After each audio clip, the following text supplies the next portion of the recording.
car, it decreased the time that one car could be made in and went from 12 hours to less than 2 days. So with all of these cars being made, more people were buying them, and more money was coming into the community.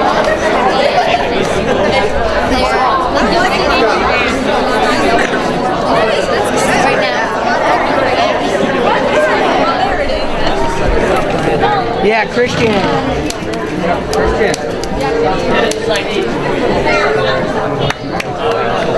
Hey, Blake. And so it was a new job that they could do, which was working in for newspapers. Imagine combing your hair with a public comb, waiting outside in the cold for dinner, being provided with no utensils to eat with, getting soap only once a week, having your clothes taken away, being drowned in an icy bathtub, being locked in a burning cell. I have written many articles. 7 Days in the Madhouse, The Girls Who Made Boxes, and Why Don't Women Reform? And I have gone by many names: Emily Cochran, Nellie Brown, and most notably, Nellie Bly. And through all of this, I've seen one thing: inequality. It all started in 1887 when I embarked upon an adventure, getting myself committed to the mental institution in Blackwell. I was sent to investigate the actions that took place there, and whilst there I spoke to everyone I could. One woman, Mrs. Coster, was one who demonstrated Blackwell's wrath thoroughly. She told me speaking to a man got her sent to be punished, and there she described it as, "For crying, the nurses beat me with a broom handle, jumped on me, injuring me internally so that I will never get over it." Other tortures she spoke to me about were how they tied her hands and feet, throwing a sheet over her head, twisted it tightly around her throat so she could not scream, and thus put her in a bathtub filled with cold water. They held her under until she gave up every hope and became senseless. And I was one that had to blend in with these insane, transforming into those that were called crazy, having to hold my breath to make it beat as an insane person. I could be punished by those who don't care and tortured by the white-capped nurses who did their best to hide what they did from the public. Immigrants were forced to go here because of the simple fact they could not speak English. The immigrants subject to the same torture as the mentally insane. The unfairness of this whole situation baffled me. And after 10 days, I finally got to write. Freeing myself from the madhouse, I documented my entire experience onto paper, publishing 2 articles that got published in the New York World. And the most rewarding part was the change that occurred. There was an investigation into Blackwell, and the horror I saw was now being seen by the public.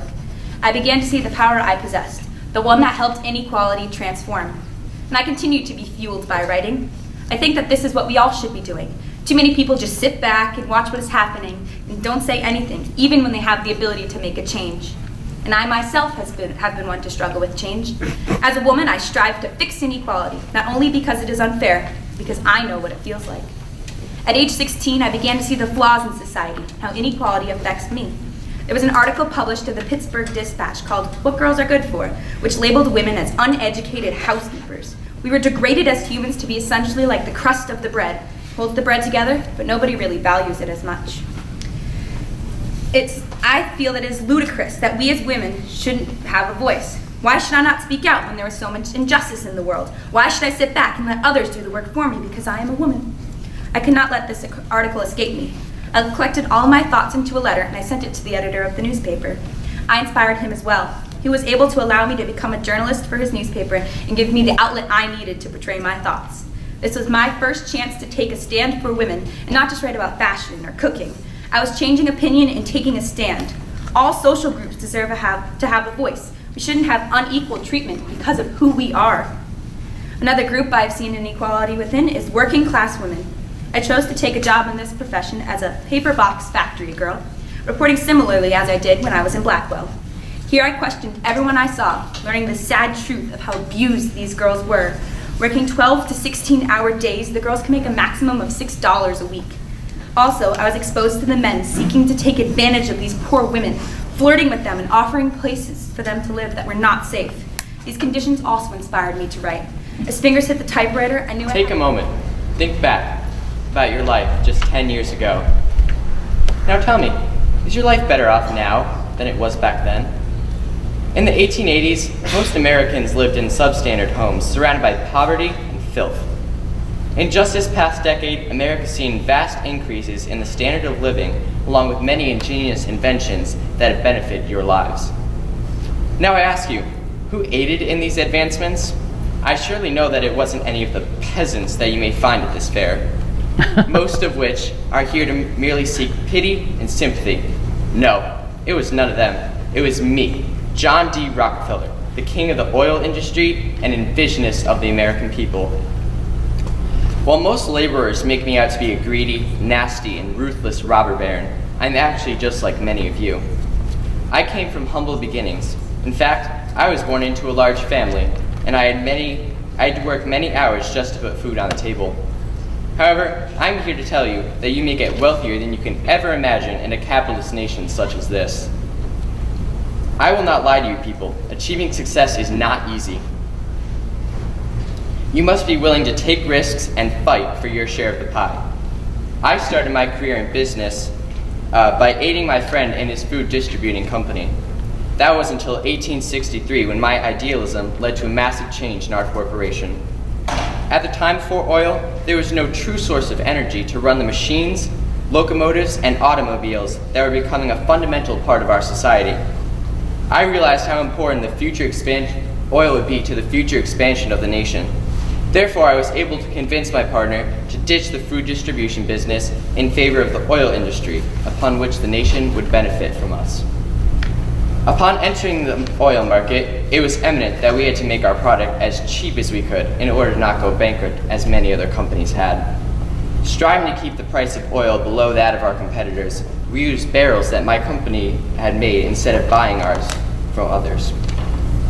I made a deal with the Southern Improvement Company, which allowed me to transport my oil in their trains for 50% of what my competitors had to pay. All of this hard work is starting to pay off as I bought out my partner to hold the majority stake in my company. I changed the name of the corporation to Standard Oil, a name that would become a household product to every American. As the years progressed, I started buying out other companies in order to expand my own. These risky purchases paid off as I owned 22 out of the 26 refineries in Ohio by the year 1874. At the turn of the 20th century, nearly every person in the nation used my oil for their homes and businesses. By 1897, my company, Standard Oil, was refining 90% of all the oil in the United States. Some critics, like Ida Tarbell, might describe my business dealings in unflattering ways. Many believe that I made all of these cutthroat decisions because I was a money and power-hungry businessman. While I may have acquired $340 billion, I never did lose sight of my humble rags-to-riches story. Therefore, in the later years of my life, I gave back millions of dollars to educational, religious, and scientific causes because I realized that the money I earned should benefit more than just myself. Maybe some of you standing in the crowd have the same desire as I to please the people of this nation. If I were to offer you one piece of advice, it would be to find the void in others' lives and find a way to fill it for the greater good.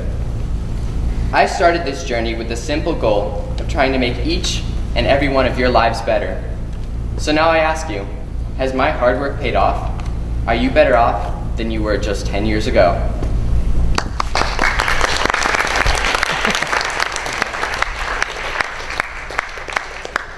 Questions for Mr. Rockefeller? Now that you've heard his side of the story.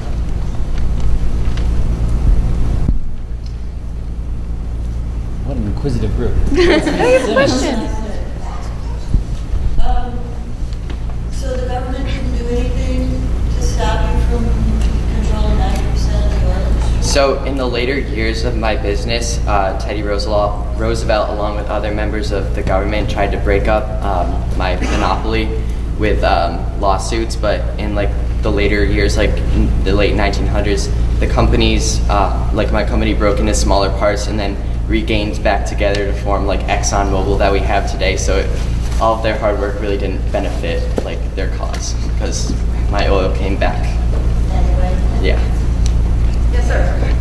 How is it possible to make $340 billion? So a lot of it, I just bought out all the other companies that had oil, and I ran them out of bankruptcy at times, just like buy their stocks at really rock bottom prices, and I just owned almost all of the oil in the nation at the time. How is that possible?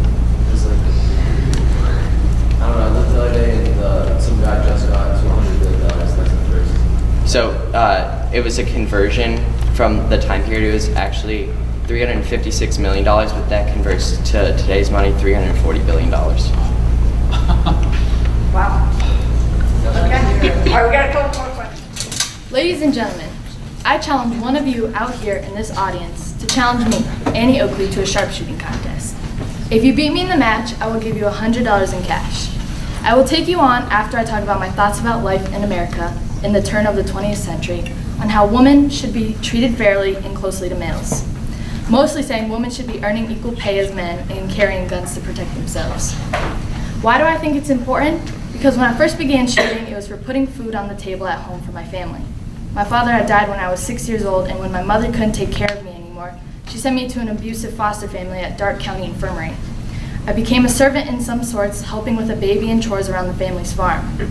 With such a nightmare of a childhood, I had picked up a gun. You may think I'm scary like a killer, but really, I'm just a person trying to sharpshoot. When I had gotten my first gun, boy was I excited. I deserved this gun because I had to hunt and trap food for my family, as I said before. I could shoot quail and pheasants in the head, keeping the edible portions of the bird entirely free of buckshot. I sold my game to locals in Greenville, Ohio, with hotels and restaurants in the area, building up my reputation. To present myself as an entertainer, I continued to show my feminine side, which was very important to me. I wouldn't wear no cuffed jeans. I wore a skirt that I usually sewn myself. Ladies should always be covered from head to toe, but be able to do what men do. After reading in many newspapers about a woman that was pretending to be me stealing cocaine, caused me to sue many newspaper companies. People believed that what they read and not what they heard from my own voice. I had won 54 out of 55 lawsuits, winning a grand amount of money. I started to become so successful that I, 15 years old, was going against Francis Butler, who was another famous sharpshooter. Bets were being placed all around on us, on who would win in a sharpshooting contest. Little did I know that I would beat him, me, a girl, on his 25th shot that he missed. Francis's performance partner became ill, so he started making me his main act. The more and more we performed together led us to start a courtship, which then led falling in love and getting married. People disapproved of me, a woman, being in such high-class act that only men should be able to do. But those people were proven wrong. Knowing you can't judge a book by its cover, many people did, but little did they know I became the Princess of the West, having a huge role in Buffalo Bill's Wild West show. With that role, I was becoming a huge celebrity. I was earning so much money, more than the other male sharpshooters. I was traveling everywhere on tours. I trained women during World War I to sharpshoot, but of course, Woodrow Wilson did not approve. I did it anyway. I had proven that a woman can move up from rags to riches. If they work hard enough, I feel the bottom line is that women can work as hard as men. Success. You believe that this land, America, is one of opportunity and riches. For those of you who have not discovered this already, the success will not come easily. In this land, you must work hard to earn your success. There are hardships, times where one would give up. Only the strongest will survive. Why do you turn from me? Do you believe that I do not know such hardships? Do you think that I, Max Blanc, reached my position by a stroke of luck? I came here as a Jewish immigrant from Russia. I had no friends, no family, no help. I started in a sweatshop, and I walked home each day knowing that I could make a living for myself beyond that of a common worker. I took a risk. Knowing what I had learned from the sweatshop about designs and fashions, I became a garment contractor, acquiring cloth from large manufacturers and making blouses for money. While this did not make a large amount of money, it made enough for me to start my own business. For partnering with Isaac Harris, we founded the Triangle Waste Company. Once our company was off the ground, I started to see the possibility of a better life. However, I was met with competition, and as the Diamond Waste Company continually made product at a lower price, I realized that I had to make big changes. I cut the budget and made work days longer. I saved money where I could, and I personally talked to stores that carried our product to negotiate deals. And as competition improved, so did the Triangle Waste Company. We made more shirtwaists, cheaper shirtwaists, and sold them around our region. Our establishment in New York City grew to be our largest, producing over 1,000 shirtwaists a day. Now, after becoming a shirtwaist king, I go to my office on the 10th floor of the Ash building and tell myself, I've done it. Now I can live a good life. Now my children won't have to live the life that I did. Yet as hard as I've tried to get here, it seems my success is always at risk of falling apart. There are people that insist that I must give my workers shorter hours and more pay. They want a union. A union! It would control my company. They do not understand the kind of pledge that this company rests upon. If the prices of our shirtwaists raise even 10 cents above those of the Rosen Brothers Shirtwaist Company, we'll lose half our customers. But I will preserve our standing. With determination, I will grasp my success. And with determination, poverty and poorness. I mean, there still is today, but it's not as enough, obviously. It's not like, you know what I mean, like it's not like at that now. And I'd say like back then it was like really like just depressing. It was just terrible, and everybody like wanted to die. But now everybody's a lot happier and the emotion in the air is a lot better. Tim, what do you think?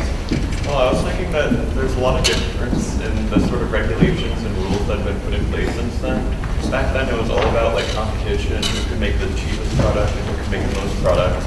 And it, now that there are all the sort of things like minimum wage and like limited hours and that kind of stuff, it means that they're like everyone's sort of limited differently, and now like work conditions are safer, and everyone's on a more level playing field. Thank you. Other question? Oh, we got some more. Oh, there's a question. Go ahead. How did the assembly line change the 1900s? Can we kill that one? Do we have any board in here? Yeah. He asked very simple, how did the assembly line change? And that was the basic gist. You mean like in factories? Factories and general. You want to feel that one? I mean, it definitely sped stuff up. It wasn't as manpower anymore. I mean, all the like electricity and the technology obviously made production a lot easier. So I'd say from then to now, just like looking back, I probably sped stuff up a lot. Other thoughts on that? I'd say it also meant that workers needed a lot less skills, so it was a lot easier to replace workers, and that made it easier to treat them worse. Do you remember this is prior to any kind of minimum wage, any kind of set OSHA / working conditions, so people could do whatever they want. Some of the owners were good, but not all of them. Yeah, because we studied a little bit of the meatpacking industry. You want to talk about that? Yeah, thank you. I worked in a meat factory. It was a lot of work. It was like really hard because the manager kept coming in and saying we need to work faster because the demands were running faster, so more people were getting hurt. It was a very dangerous job because you were working with a big knife and you had to go as fast as you could just to trim all the meat off the And did they care if like somebody got injured? No, they just let you go if you got injured. They didn't pay for anything, they didn't help you if you got injured. You had to like basically, if you got injured, you were all alone. It was very difficult to replace workers back then because everybody was at their job. And as soon as someone, I mean, I know the book I wrote said that there were a lot of people who worked into construction just literally fell off the building and then there was someone waiting to just take their job. Yeah, and they didn't like give you workers' comp. Certainly not that case. There wasn't any kind of insurance for the loss of life, so the families had to suffer. Certainly in terms of the working conditions at the time, it was really pretty horrible because, like, in the meat, they would like, if somebody would fall into the vat of like stewing meat, they just keep going. The humans, people lose parts of their bodies and just keep going, rats, everything. There was no regulation about our food back then as well, so something to think about. Like, we don't worry about eating food, but back then you get sick from the food that you would eat because it wasn't taken care of. Yeah. Like my family, when we found out what actually went into the meat, we stopped eating it.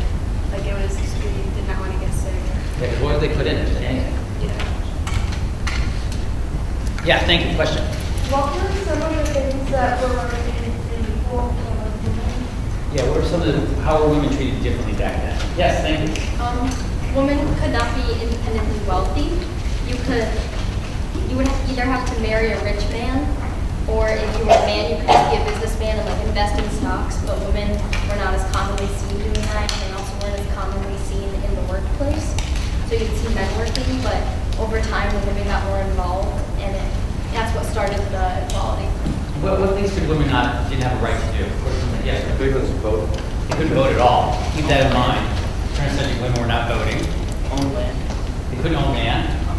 They could not get a divorce from the husband. They were the property of the husband still at this point in time, which I find kind of intriguing. Women had absolutely really no rights at all. They couldn't choose any professions that they wanted, unlike you guys today. Anything else to that? That's a great question. Thank you. Other question? Yes, thank you. Well, it was assumed that there was like a man of the house that was providing the money, which meant that there was sort of this excuse that women weren't providing the main source of income for a family, so you didn't have to pay them much. And why women don't need to vote, right? You don't need to vote today either, because the man will tell you how to vote. You don't really know these things because women aren't smart, right? No. They're all like, yes, we are dumber. No, you're not. The point of that was at the time, women had the right to vote because their husband, you'd influence your husband, right? They listen to you.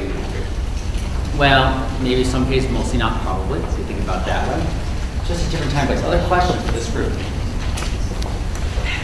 What else do you guys like to share? Do you want to have them for a few more minutes? What do you guys like the best? Oh, thank you. Besides him. What are the, Not people, how's the matter? What stood out to you? Like, what was yeah, what stood out? Maybe not like you bet. What stood out? What are you going to take from this today? What can we do better? What can we do better? Yeah, that's a great question. Any y'all? You didn't have a favorite oral history? Here's one here. We got one. Yes, another engaged student. Yes, I love her. She was. Powerful speech about how badly people are treated in the turn of the century. Other things that you thought would be, yes, sir.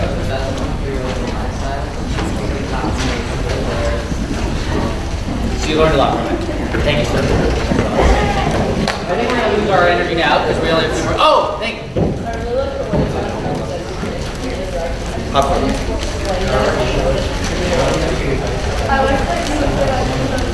I'll be back.